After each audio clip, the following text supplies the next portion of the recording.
Morning 11th class. आज हम लोग डिस्कस करने वाले हैं जो हमारी last third equation of motion रह गई थी, v² minus u² is equals to 2as। ठीक है, जैसे आपको पता है कि v को हम फाइनल वेलोसिटी बोलते हैं, u को इनिशियल वेलोसिटी, a हमारी एक्सेलरेशन होती है और s हमारा डिस्प्लेसमेंट होता है। पहले दो इक्वेशन ऑफ मोशन को हम लोग ड्राइव कर चुके हैं, आज हम थर्ड वन को ड्राइव करने वाले हैं। ठीक है, इसके लिए हमें पहले देखना है कि वेलोसिटी, एक्सेलरेशन, डिस्प्लेसमेंट में रिलेशन फाइंड आउट करना है। जैसा कि आपको पता है कि एक्सेलरेशन क्या होती है, the change in velocity with respect to time. ठीक है, that is v2 minus v1 divided by t2 minus t1। ये क्या हो गई, हमारी एक्सेलरेशन हो गई।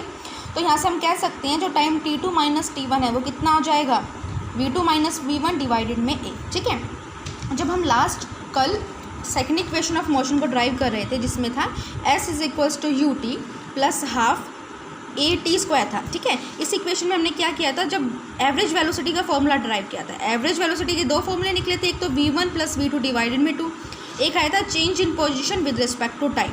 दोनों ही एवरेज वेलोसिटी है, हमने क्या किया था, इन दोनों को ही इक्वल पुट कर दिया था कि v1 प्लस v2 डिवाइडेड में 2 किसके इक्वल होने वाला है, x2 माइनस x1 के। ठीक है, तो यहाँ से हमने फाइंड आउट कर लिया था कि जो हमारा x2 माइनस x1 है उसकी वैल्यू कितनी हो जाएगी, v1 प्लस v2 डिवाइडेड में 2 इनटू में t2 माइनस t1। ठीक है, तो आज हम लोग डायरेक्ट इस इक्वेशन को यहाँ से उठा लेंगे, कह सकते हैं इसको इक्वेशन सेकंड।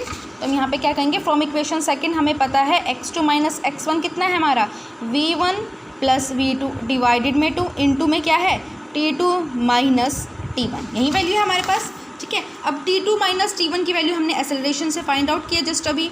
इसकी वैल्यू कितनी आई है हमारी, इसकी हमारी वैल्यू आई है t2 माइनस t1 की वैल्यू आई है हमारी v2 माइनस v1 डिवाइडेड में a। तो ये वैल्यू यहाँ पे पुट करेंगे तो जो हमारा x2 माइनस x1 है वो कितना आ जाएगा, v1 प्लस v2 डिवाइडेड में 2 इंटू t2 माइनस t1 की वैल्यू क्या है, v2 माइनस v1 डिवाइडेड में a, यही वैल्यू है।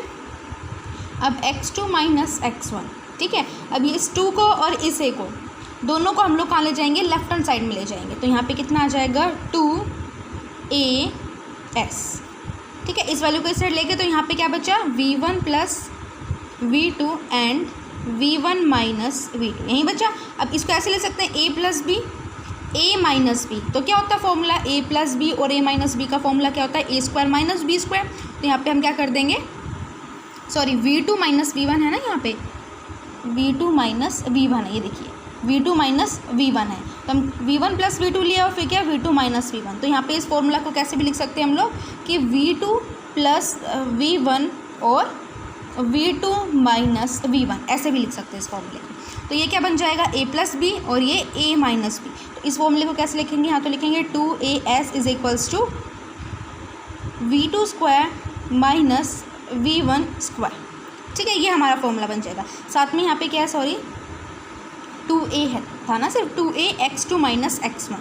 ठीक है, तो यहाँ पे अगर हम लोग वैल्यू पुट करें कि यहाँ भी गड़बड़ कर दिया, ये होगा x2 माइनस x1। अब हम लोग लेट करते हैं इनिशियल्स वैल्यूज़ को पुट करें कि हमारा x1 कितना होता है, x0 के इक्वल, कब, जब टाइम t1 कितना हो 0। x2 किसके इक्वल होता है, x के इक्वल, कब, जब टाइम t2 कितना होता है हमारा t। सिमिलरली t0 टाइम में v1 इनिशियल वेलोसिटी होती है 0, सॉरी u, और जो v2 वेलोसिटी होती है फाइनल वेलोसिटी t2 टाइम में वो कितनी होती है हमारी, v होती है। तो ये सारी की सारी वैल्यूज़ अगर हम इस इक्वेशन में पुट करेंगे तो हमारा आंसर कितना आ जाएगा, x2 माइनस x1 मतलब x माइनस x0, यही आएगा। पहले इसको पुट करते हैं 2a, ठीक है, फिर x माइनस x0, क्योंकि x माइनस x0 क्योंकि x2 x है और x1 x0 है। ठीक है, इज इक्वल्स टू, अब यहाँ v2 स्क्वायर दे रखा है, v2 कितना है, v2 हमारा v है, तो यहाँ पुट कर देंगे v स्क्वायर, माइनस u1 कितना दे रखा है, u, तो पुट कर देंगे u स्क्वायर। अब हमें पता है कि x माइनस x0 किसके इक्वल होता है, s के। तो अगर इसकी वैल्यू पुट कर दें तो 2as किसके इक्वल आ जाएगा, v square minus u square के, जो हमारी थर्ड इक्वेशन ऑफ मोशन है ये फुलफिल होगी। ठीक है, इसके लिए ये ध्यान रखें, सबसे पहले हमें एक्सेलरेशन का फॉर्मूला पता होना चाहिए, वहाँ से टाइम पीरियड निकाल लेंगे, फिर जो एवरेज वेलोसिटी के जो दोनों फॉर्मूले थे उनको इक्वेट करके हमने डिस्टेंस की वैल्यू फाइंड आउट की। ठीक है, फिर इस इक्वेशन को सॉल्व किया, सॉल्व करने के बाद इनिशियल वैल्यूज़ को पुट किया और हमारा फॉर्मूला गेट हो गया। ठीक है, इसके बाद आज हम लोग डिस्कस करने वाले हैं ग्राफ्स को, सर्टेन ग्राफ को डिस्कस करने वाले हम लोग, ठीक है। ये ग्राफ कौन कौन से होने वाले हैं, एक तो होने वाला है हमारा पोजीशन टाइम ग्राफ, ठीक है, और जो सेकंड हमारा होने वाला है, सेकंड है हमारा वेलोसिटी टाइम ग्राफ, ठीक है। वेलोसिटी टाइम ग्राफ और पोजीशन टाइम ग्राफ, इन दोनों ग्राफ को आज हम डिस्कस करेंगे। सबसे पहले बात करते हैं पोजीशन टाइम ग्राफ की। तो पोजीशन टाइम ग्राफ के लिए क्या लेंगे हम लोग, एक एक्स एंड वाई एक्सिस लेंगे, ठीक है। जो हमारी एक्स एक्सिस है, हमारी एक्स एक्सिस रिप्रेजेंट करेगी टाइम को, कि मान लेते हैं यहाँ पे हमें क्या दे रखा है, अलोन द एक्स एक्सिस हमें टाइम दे रखा है, ठीक है। टाइम को हम मान लेंगे कि हमें टाइम दे रखा है सेकेंड्स में। इसी तरह से यहाँ पे ये वाई एक्सिस है, हम मान लेंगे वाई एक्सिस में हमें क्या दे रखी है, पोजीशन दे रखी है। पोजीशन मतलब हमें डिस्टेंस या फिर डिस्प्लेसमेंट दे रखा है। ये हमारा सेंटर ओ है, इस पॉइंट पे सेंटर ओ पे पोजीशन कितनी होगी, एक्स नॉट, टाइम कितना होगा, टी नॉट। तो जो एरिया या फिर कह सकते हैं जो पोजीशन टाइम ग्राफ है, हमें किसकी इन्फॉर्मेशन देता है, पोजीशन क्या है, एक्स है, डिस्टेंस या फिर आप कह सकते हैं डिस्प्लेसमेंट है। फॉर एग्जांपल यहाँ पे 0 है, यहाँ पे वैल्यू 1 है, यहाँ पे 2 है, यहाँ पे 3 है, ठीक है। इसी तरह से टाइम यहाँ पे 1 सेकेंड है, 2 second, 3 second, 4 second and so on, ठीक है। अगर मैं कहूँ कोई ऑब्जेक्ट 1 सेकेंड में, ठीक है, 1 सेकेंड में कोई ऑब्जेक्ट 1 मीटर का डिस्टेंस ट्रैवल कर रहा है, तो इसका ग्राफ ऐसे बनने वाला है, 1 मीटर में 1 सेकेंड का। फिर नेक्स्ट 1 सेकेंड में, नेक्स्ट 1 सेकेंड मतलब सेकेंड में ऑब्जेक्ट 1 मोर डिस्टेंस ट्रैवल कर रहा है, देखो दोबारा कितना होगा, 1 मीटर डिस्टेंस ट्रैवल कर रहा है, कितने में, दोबारा से 1 सेकेंड में, तो ये हो जाएगा। इसी तरह से 3 मीटर का डिस्टेंस ऑब्जेक्ट ट्रैवल कर रहा है, कितने में, 3 सेकेंड्स में। तो इस तरह से इन पॉइंट्स को अगर मैं जोड़ूंगी तो ये पोजीशन बन जाएगी। देखो यहाँ पे हमने क्या मेज़र किया है, डिस्टेंस किसके रिस्पेक्ट में, टाइम के रिस्पेक्ट में, डिस्टेंस टाइम के रिस्पेक्ट में हमने मेज़र किया। इसका मतलब हमने क्या मेज़र किया है, ऑब्जेक्ट की वेलोसिटी को मेज़र किया है। तो हम कह सकते हैं जो हमारा पोजीशन टाइम ग्राफ है वो किसकी इन्फॉर्मेशन देता है, वो इन्फॉर्मेशन देता है वेलोसिटी की। देखो यहाँ पे हमने इक्वल टाइम इंटरवल में इक्वल डिस्टेंस को ट्रैवल किया था। 1 मीटर का डिस्टेंस 1 सेकेंड में, नेक्स्ट 1 मीटर का नेक्स्ट 1 सेकेंड में, एंड अनदर 1 मीटर का नेक्स्ट अनदर 1 सेकेंड में। तो यहाँ इक्वल डिस्टेंस ट्रैवल कर रहे थे इक्वल टाइम इंटरवल में। तो यहाँ पे जो हमारी वेलोसिटी थी वो कैसी होगी थी, यूनिफॉर्म वेलोसिटी। यूनिफॉर्म वेलोसिटी के केस में, दैट मीन्स यूनिफॉर्म मोशन के केस में जो हमारा ग्राफ होता है वो हमेशा एक स्ट्रेट लाइन ग्राफ होता है, ठीक है। ये चीज़ याद रखना for the case of uniform motion. अगर आप किसकी बात कर रहे हैं, यूनिफॉर्म मोशन की बात कर रहे हैं, तो यूनिफॉर्म मोशन के लिए जो हमारा ग्राफ होता है वो कैसा होता है, हमेशा एक स्ट्रेट लाइन की फॉर्म में रिप्रेजेंट होगा, ठीक है। स्ट्रेट लाइन किसको रिप्रेजेंट करेगी, हमारे यूनिफॉर्म मोशन को रिप्रेजेंट करेगी, ठीक है। अगर हमें इनिशियल कंडीशंस क्या दे रखी हैं, एक्स नॉट और टी नॉट 0 दे रखे हैं, ओरिजिन से स्टार्ट हो रहा है, ऑब्जेक्ट रेस्ट से स्टार्ट हो रहा है, तो हम लोग ओ से यहाँ से स्टार्ट करेंगे, ठीक है। लेकिन अगर कहें कि ओ कोई भी ऑब्जेक्ट है, ठीक है, जिसका हमें पोजीशन टाइम ग्राफ दिया है, लेकिन वो ऑब्जेक्ट इनिशियली रेस्ट पर नहीं था, कोई ऑब्जेक्ट पोजीशन टाइम ग्राफ बताना है हमें, तो ये टाइम होगा हमारा, ठीक है। ये हमारा क्या होगी, पोजीशंस होगी। और हमें कहा कि ऑब्जेक्ट इनिशियली किस पर नहीं है, इनिशियली ऑब्जेक्ट रेस्ट पर नहीं है। अगर ऑब्जेक्ट रेस्ट पर नहीं होगा तो ऑब्वियसली बात है एक्स नॉट और टी नॉट से पॉइंट स्टार्ट नहीं होंगे, तब हम मान लेंगे रैंडमली कोई भी पॉइंट कंसिडर कर लेंगे कि लेट अस कंसिडर जब पोजीशन 2 मीटर थी तब ऑब्जेक्ट ने क्या किया, डिस्टेंस को ट्रैवल करना स्टार्ट किया विद रिस्पेक्ट टू टाइम। तो ये भी स्ट्रेट लाइन है। स्ट्रेट लाइन का मतलब अगेन ये मोशन कैसा हो गया, यूनिफॉर्म मोशन हो गया, लेकिन इसमें इनिशियली ऑब्जेक्ट रेस्ट पर नहीं था, लेकिन प्रीवियस केस में ऑब्जेक्ट इनिशियली रेस्ट पर था, ठीक है। अब बात आती है नॉन यूनिफॉर्म मोशन की, कि अगर ऑब्जेक्ट नॉन यूनिफॉर्म मोशन में तो पोजीशन टाइम ग्राफ क्या होगा, अगर हम कंसिडर कर लें, ठीक है। अगेन ये हमारी पोजीशन है, एक्स जो वाई एक्सिस है वो पोजीशन को रिप्रेजेंट कर रहा है, पोजीशन आपकी डिस्प्लेसमेंट डिस्टेंस कुछ भी हो सकती है, वाई एक्सिस आपके रिप्रेजेंट कर रहा है टाइम को, ठीक है। अगर मेरा फॉर एग्जांपल ग्राफ कुछ ऐसे बन रहा है, ऐसा ग्राफ है, या फिर मैं कहूँ जो पोजीशन टाइम ग्राफ है मेरा, ये पोजीशन है, ये हमारी टाइम है, हमारा पोजीशन टाइम ग्राफ ऐसे है। तो ये जो ग्राफ होंगे, देखो इस पॉइंट तक तो स्ट्रेट लाइन है, तो यहाँ तक तो क्या होगा आपका यूनिफॉर्म मोशन, उसके बाद क्या हो गया नॉन यूनिफॉर्म मोशन। इस केस में भी यहाँ तक स्ट्रेट लाइन है, जहाँ तक स्ट्रेट लाइन है वहाँ तक यूनिफॉर्म मोशन, उसके बाद क्या आ गया नॉन यूनिफॉर्म मोशन, ठीक है। अगर बाई चांस मैं ऐसा ग्राफ लेती पोजीशन टाइम ग्राफ, तो ये कैसा था, नॉन यूनिफॉर्म। ये सारे के सारे हमारे किसके एग्जाम्पल हैं, नॉन यूनिफॉर्म मोशन के एग्जाम्पल है। लेकिन जो स्ट्रेट लाइन होगा, सिर्फ स्ट्रेट लाइन मोशन ही ग्राफ होगा जो पोजीशन, वो हमारा यूनिफॉर्म मोशन को रिप्रेजेंट करेगा। ठीक है, अब एक और चीज़ है, जैसे हम लोग बात करें यूनिफॉर्म मोशन की, किसके लिए, पोजीशन टाइम ग्राफ के लिए। अगर मैंने एक स्ट्रेट लाइन ली है, ठीक है, तो यहाँ पर अगर मुझे फाइंड आउट करना है इसका स्लोप, ठीक है, स्लोप फाइंड आउट करना है। स्लोप किसके इक्वल होता है, स्लोप होता है टेंजेंट के। अगर फॉर एग्जांपल मैंने यहाँ पे कोई भी रैंडमली कोई भी 2 पॉइंट कंसिडर कर लिए, ये पॉइंट कंसिडर कर लिया मैंने, ठीक है, एक अनदर पॉइंट कंसिडर कर लिया, ये पॉइंट्स, ठीक है, इनके बीच में जो ये ट्राइंगल होगा, ये जो ट्राइंगल है, ठीक है, इसमें ये एंगल कितना होगा हमारा 90 डिग्री, ये एंगल कितना होने वाला है थीटा, इसको हम बोलेंगे टेंजेंट थीटा। जो ये टेंजेंट थीटा होगा ये इसका स्लोप देगा। स्लोप कैसे देगा, फॉर एग्जांपल मान लो कि यहाँ पे पोजीशन कितनी है 1 मीटर है, ठीक है, इसी तरह से यहाँ पे ऑब्जेक्ट की पोजीशन है 2 मीटर। सिंप्लिसिटी के लिए समझा रही हूँ मैं। यहाँ पे ऑब्जेक्ट का इनिशियली सारी कंडीशंस 0 से स्टार्ट हुआ है। जब टाइम 0 था ऑब्जेक्ट 0 मीटर डिस्टेंस ट्रैवल कर रहा था।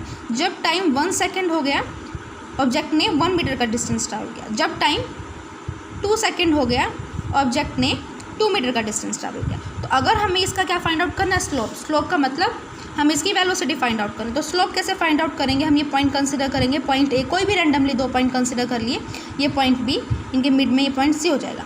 तो आपका टेंजेंट बीटा क्या होता है, what is the formula for tangent beta,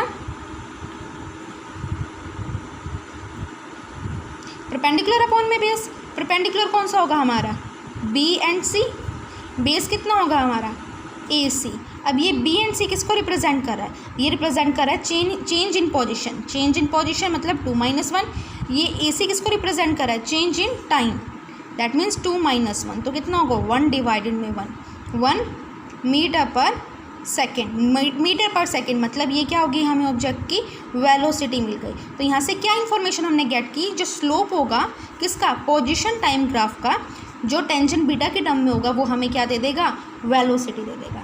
the slope of the position time graph give us the velocity. ठीक है, अगर ग्राफ स्ट्रेट लाइन है तो यूनिफॉर्म वेलोसिटी, अगर ग्राफ नॉन लीनियर है, स्ट्रेट लाइन नहीं है, तो हमारी नॉन यूनिफॉर्म वेलोसिटी होगी। ठीक है, यहाँ तक ये इन्फॉर्मेशन पता चल गई। अब बात करते हैं हम लोग हमारे वेलोसिटी टाइम ग्राफ की। ठीक है, सेम इसी की तरह है। जो वेलोसिटी टाइम ग्राफ है, अगर वो स्ट्रेट लाइन होने वाला है तो यूनिफॉर्म मोशन, वो स्ट्रेट लाइन नहीं होगा तो नॉन यूनिफॉर्म मोशन। ठीक है, जो वेलोसिटी टाइम ग्राफ है हमें 2 तरह की इन्फॉर्मेशन देता है, ध्यान से देखना है इसको। ये हमने मान लेते हैं हमारे टाइम की एक्सिस है, ये हमारी वेलोसिटी है। सिमिलरली यहाँ पे भी हम मान लेंगे ये हमारी वेलोसिटी है, ये हमारा टाइम है। एक मैंने मान लिया वेलोसिटी कांस्टेंट है। अगर वेलोसिटी कांस्टेंट है, बेटा वेलोसिटी कांस्टेंट है, तो एक्सेलरेशन क्या हो जाएगी हमारी, 0 हो जाएगी, क्योंकि वेलोसिटी एक्सेलरेशन क्या होती है, चेंज इन वेलोसिटी। ठीक है, तो यहाँ पे अगर हमें कहें कि इस वेलोसिटी टाइम ग्राफ में जो एरिया है, एरिया अंडर द ग्राफ, कोई भी आपको 2 पॉइंट्स दे दिए, point A and point B, ये आपको पॉइंट दिया C and the point D.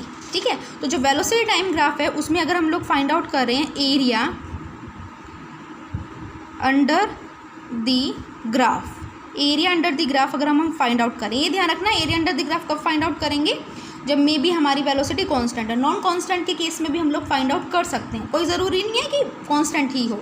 ठीक है, तो यहाँ पे हम क्या कह रहे हैं, जब हमारा वेलोसिटी टाइम ग्राफ में हमें area under the graph find out कर रहे हैं, तो एरिया अंडर द ग्राफ क्या देता है, देखो यहाँ पे एरिया अंडर द ग्राफ कौन सा होगा, ये